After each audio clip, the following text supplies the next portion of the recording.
Naka-Euro 4 engine na, pero bagsak pa rin sa anti-smoke belching checkpoint ng Makati Pollution and Control Office ang isang Hyundai H100 na ito. Ang nasabing engine ay klase ng makina na pasado sa European Emission Standard at mababa lamang ang toxic chemicals na ibinubuga. Euro 4 yung sasakyan ko. Bagsak daw, sabi ng ASBO sa Makati. Bago lang ito, wala pang dalawang taon pa lang.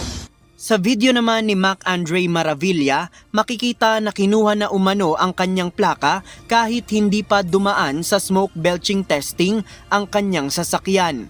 Dahil dito inirereklamo niya ang Anti-Smoke Belching Unit o ASBU ng Makati City. Noong sumalang-an niya siya sa Anti-Smoke Belching Checkpoint sa C5 ay kampante siya dahil bagong change oil ang kanyang L300 na sasakyan. Kaso pinababaan niya siya at ang mga tauhan ng ASBU Makati ang tumapak ng sagad sa kanyang sasakyan. Bagsak siya sa testing kaya kinailangan niyang tubusin ang kanyang plaka at napagastos siya ng nasa 4,000 piso.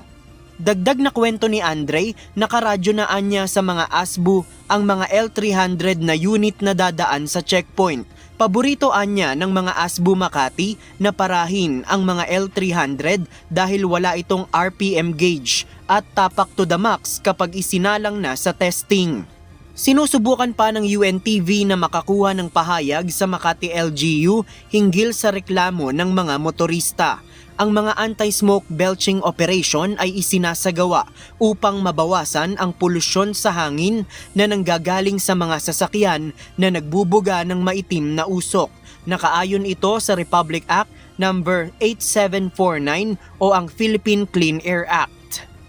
JP Nunez, UNTV, News and Rescue. Diyos ang aming sandigan, serbisyo publiko ang aming pinahahalagahan.